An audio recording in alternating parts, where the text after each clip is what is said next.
দমদম বিরোধী শূন্য। আসলে গোটা রাজ্যটাই বিরোধী শূন্য, মানুষ কিন্তু ওদের পক্ষ নয়।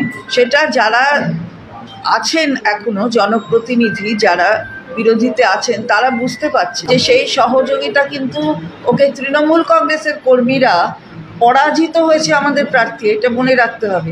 তা সত্ত্বেও কিন্তু তৃণমূল কংগ্রেসের কর্মীরা ওখানে উন্নয়ন হবে না এমনটা চায় না। ওখানে এই যে চেয়ারম্যান, তার ওখান থেকে যে অন্য ধরনের ব্যবহার করে তাকে ওই ওয়ার্ডটাকে বিচ্ছিন্ন করে রাখা, এরকম হয় না। এটা অনুভব করেছে বলেও ছোট মনে ওটা মানে ছোট বয়সের মনে ওটা দাগ কেটেছে। তাই আজকে সন্ধ্যাও আমাদের সাথে এসছে। আমি খুশি যে আমরা সবাই মিলে এখানটায় কাজ করব, সবাই মানুষের কাজই তো করবো। 33টা ওয়ার্ডে যদি কাজ হয়, 34টা ওয়ার্ডেও কাজ হচ্ছিল, সন্ধ্যা আসাতে আরও শক্তিশালীভাবে কাজ হয়। হ্যাঁ, উনি আবেদন করেছিলেন, মাননীয় মুখ্যমন্ত্রীর কাছে আবেদন করেছিলেন, এবং আমিও মাননীয় মুখ্যমন্ত্রীর অনুমতি সাপেক্ষে ওকে নিচ্ছি। আনন্দের সংবাদ একটা আমার কাছে, এবং আমি আজকে তৃণমূল কংগ্রেসে যোগদান করতে পেরে সত্যিই খুব গর্বিত এবং খুশি। আমি আগামী দিনগুলোতে যাতে সুষ্ঠুভাবে আমার ওয়ার্ডে সুন্দরভাবে কাজ করতে পারি মমতা বন্দ্যোপাধ্যায়ের অনুপ্রেরণায়, এবং সমস্ত জনকল্যাণমূলক যত কাজ আছে সমস্ত কাজ যাতে আমি পার্টিকে নিয়ে একজন কর্মী হিসাবে এগিয়ে যেতে পারি আগামী দিনে, সেটা আমার অঙ্গীকার থাকবে। আপনি যে আবেদন করেছিলেন দলে যোগদান?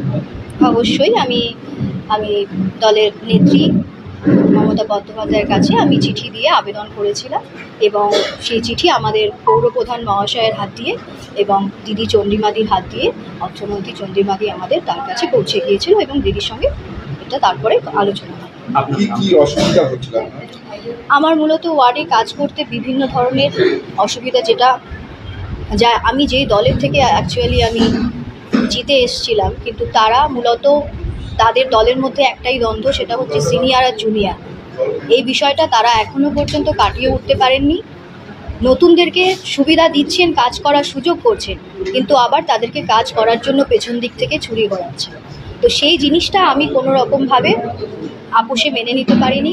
তাই যারা আমাকে বাইরে থেকে সহযোগিতা করেছে, তৃণমূল কংগ্রেসের সমস্ত কর্মী এবং আমাদের পৌরপ্রধান মহাশয় বিধান বিশ্বাস সর্বসময় আমার পাশে থেকেছেন, ওয়ার্ডের বিভিন্ন উন্নয়নমূলক কাজে আমার সবসময় সহযোগিতা করেছেন। তাই জন্য আজকে আমি তার সাথে দিদির অনুপ্রেরণায় আমি আজকে এই দলে যোগ দিই। আপনার নাম? আমার নাম সন্ধ্যা রানী মণ্ডল।